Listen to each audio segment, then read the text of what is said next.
आइए आप लोगों के लिए फिर से एक नए टॉपिक के साथ मैं हाजिर हूँ। जैसे कि आप लोगों को बताया, आप लोगों ने मेरे चैनल को बहुत अच्छा पसंद किया है और अच्छे अच्छे कमेंट मेरे को मिला है। तो जाहिर सी बात है कि अच्छे कमेंट से मुझे एक नई एनर्जी मिलती है आप लोगों के लिए नए नए वीडियो और नए नए पढ़ाई के तरीके और नए नए टॉपिक्स जो आप लोग के लिए लाता हूँ। सबसे पहले मैं आप लोगों को बताऊं कि आज के इस टॉपिक में हम लोग के लिए है formation of energy bands in solid. मैं क्यों एनर्जी बैंड्स के बारे में बात करता हूं और क्या है एक्चुअल एनर्जी बैंड, उसकी परिभाषा आपको बताएंगे। सबसे पहले ये बैंड्स का मतलब ही होता है कि जब कंडक्शन से रिलेटेड बात आ रही है तो वहां पे बैंड की बात कर रहे हैं। जैसे इलेक्ट्रिक कंडक्शन की बात कर रहे हैं हम, इलेक्ट्रिक कंडक्शन की बात हो रही है तो इलेक्ट्रिक कंडक्टिविटी को अगर देखा जाए तो हमें पूरे पदार्थों को तीन ब्रॉड कैटेगरी पे बांटना पड़ता है। एक है कंडक्टर, एक इंसुलेटर और एक सेमीकंडक्टर। और जब हम किसी पदार्थ पे खास करके पर्टिकुलरली कंडक्टर पे हम जब हल्का सा इलेक्ट्रिक फील्ड प्रोड्यूस करते हैं तो मुझे करंट मिलता है। और ये करंट का जो रिलेशन है हमारे इलेक्ट्रिक फील्ड के साथ वो इस प्रकार है, मतलब इलेक्ट्रिक फील्ड जितना इलेक्ट्रिक फील्ड और सिग्मा सिग्मा मेरी कंडक्टिविटी है, ये मेरी कंडक्टिविटी है ना। अब आ जाता है क्या कि अगर इलेक्ट्रिक फील्ड हम देते हैं तो क्या मुझे ज़्यादा करंट मिलता है, ये ही एक इशू नहीं है। In even in the case of the copper के केस में ये देखा गया है कि जितनी ज़्यादा इलेक्ट्रिक फील्ड आप देते हैं उतना ही करंट आपको मिले, उतना ही करंट मिलता है। उसका कारण क्या है? उसका कारण यह है कि सिग्मा एक बहुत बड़ा इशू है मेरे लिए यहाँ पे, वो है कंडक्टिविटी।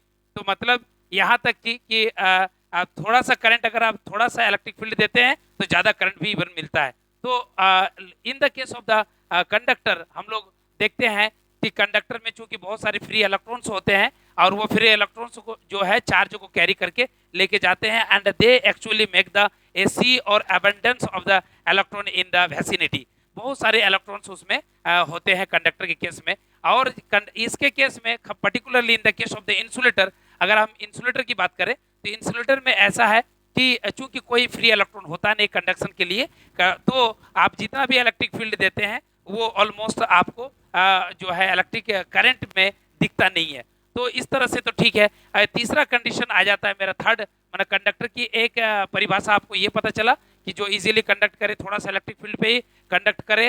तो हमारा सिग्मा जो है, ये सिग्मा कंडक्टिविटी को कहीं ना कहीं ये इलेक्ट्रिक फील्ड और करंट डेंसिटी से ज़्यादा इंपॉर्टेंट है मेरे लिए सिग्मा, ये कंडक्टिविटी। ये देखा जाता है क्या कि इंसुलेटर और एक कैटेगरी मेरे लिए है, वो है इंसुलेटर। इंसुलेटर के केस में क्या पाते हैं हम लोग कि जब हम बहुत ज़्यादा इलेक्ट्रिक फील्ड देते भी हैं तो कोई भी करंट नहीं मिलता है। परंतु जो थर्ड नंबर है मेरा, वो है सेमीकंडक्टर। सेमीकंडक्टर के केस में देखते क्या है कि इसकी कंडक्टिविटी जो है ना इंसुलेटर और कंडक्टर और इंसुलेटर के बीच में पाई जाती है। ये है मेरी इंसुलेटर और इंसुलेटर एंड कंडक्टर के बीच में जो पाई जाती है कंडक्टिविटी, उसका नाम है सेमीकंडक्टर। एक ऐसा पदार्थ जिसकी कंडक्टिविटी बहुत ड्रास्टिक चेंज होता है विद द टेम्परेचर। और उसका कारण क्यों ना है, उसका कारण यह है जो मैंने यहाँ पे बताया, J is directly proportional to sigma into E. ये सिग्मा मेरा कंडक्टिविटी है, सिग्मा मेरा कंडक्टिविटी है। ये सभी पदार्थों के लिए है, ये इक्वेशन ये इक्वली वैलिड है। तो जब हम कंडक्टिविटी का केस समझने की कोशिश करेंगे तो मैं जानता हूँ कि कंडक्टिविटी जो होता है वो 1 बाय जो है रो होता है, ये रेजिस्टिविटी है। अगर किसी पदार्थ की रेजिस्टिविटी बढ़ेगी तो कंडक्टिविटी घटेगी। तो इसका मतलब है फिर रेजिस्टिविटी किस पैरामीटर पर निर्भर करता है? तो रेजिस्टिविटी मेरा निर्भर करता है, जनरली रेजिस्टिविटी मेरा निर्भर करता है टेम्परेचर पर। टेम्परेचर एक बहुत बड़ा इशू है, टेम्परेचर पर निर्भर करता है। मतलब अगर आप किसी पदार्थ का रेजिस्टिविटी देखें तो अगर तापमान बढ़ेगा तो वो पदार्थ उतना ही ज़्यादा जो है एक्चुअली जनरली कंडक्टर के केस में वो इंसुलेटर की तरफ जाएगा, वो एक्चुअल कंडक्ट कम करेगा, इंसुलेटर नहीं करेगा लेकिन वो कंडक्टर कम करेगा। तो हम देखते क्या है कि ये जो रो है ना वो सिग्मा से रिलेटेड है।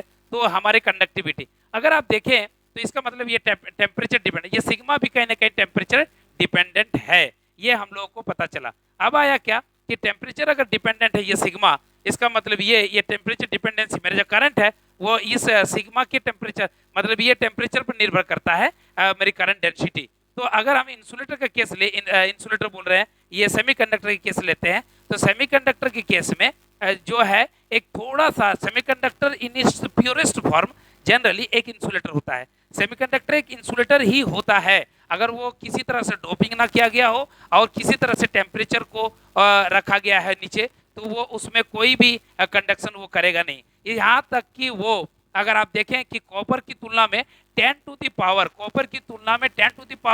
11 टाइम्स कम है कंडक्टिविटी।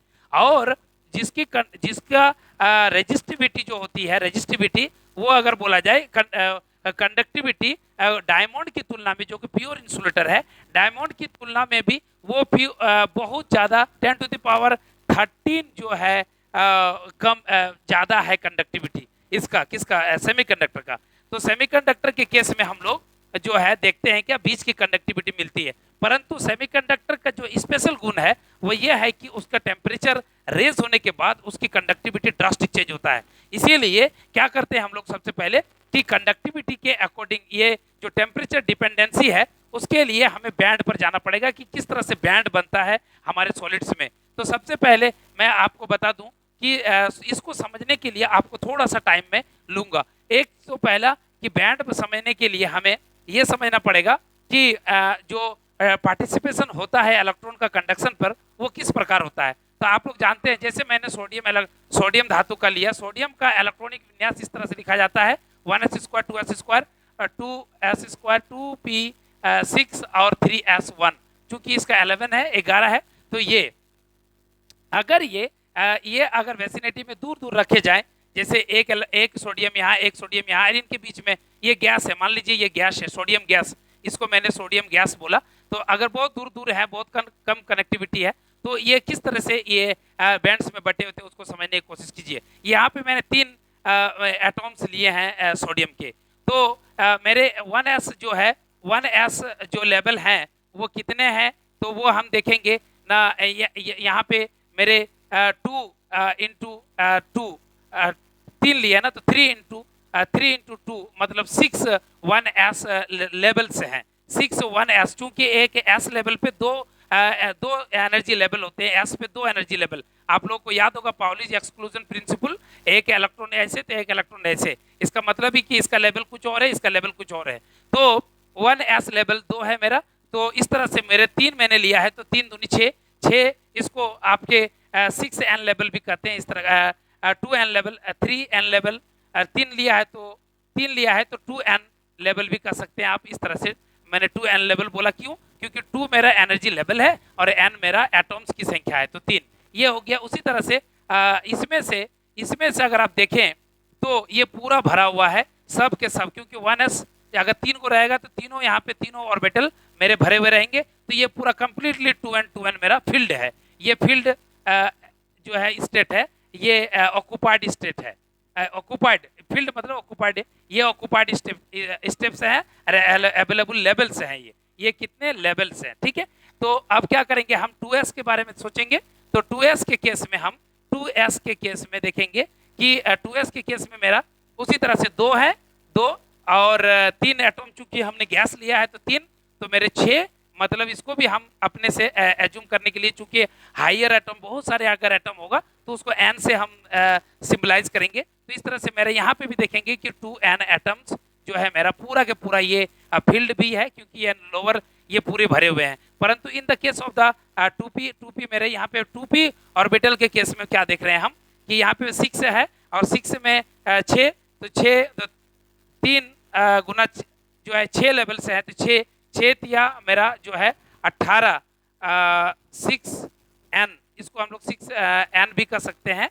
तो मेरा मतलब 6 18, मतलब अगर हम कहेंगे कि 6n लेवल ये पूरे के पूरे ये भी भरे हुए हैं, मेरे 6n लेवल से पूरे भरे हुए हैं। अब क्या होता है, लास्ट केस जाते हैं हम लोग 3s1। यहाँ पे 3s1 जो लिखे हैं, 3s, चूंकि s में 2 लेवल्स होते हैं, तो इसको भी हम लोग 2 जैसे कि यहाँ पे लिखा था मैंने 3 इंटू 2 मतलब 6 है, तो 6n को हम लोग ऐसे भी कहेंगे कि 6n मतलब मेरे लिए यहाँ पे 2n, जैसे 2n इसमें से, परंतु चूंकि 1s एक इलेक्ट्रॉन भरा हुआ है और एक इलेक्ट्रॉन खाली है, इसका मतलब है मेरा कि एक इलेक्ट्रॉन भरा एक इलेक्ट्रॉन खाली है, तो 2 लेवल है मेरे लिए, ठीक है। एक लेवल मेरा भरा हुआ है, तो इसको क्या करेंगे हम यहाँ पे लिखेंगे ऑक्युपाइड जो है मात्र मेरा 3n लेवल, 6n का आधा मतलब 3n लेवल मेरा भरा हुआ, 2n लेवल में से 1n भरा हुआ है और आधा खाली है। तो अब ये जो खाली है, तो अब ये खाली जब सामने लाए जाएंगे, ये मॉलिक्यूल्स, ये एटॉम्स जो है मेरे सोडियम है, और इन सभी को कल्पना करते हैं कि इनको, चूंकि ये गैस फॉर्म में था, अब हम सॉलिड फॉर्म में लेके आते हैं। तो सॉलिड फॉर्म में लाने के बाद भी हम नीचे वाले ऑर्बिटल की जो है ओवरलैपिंग नहीं होगी, और इसलिए वहां पे कोई गुंजाइश नहीं है।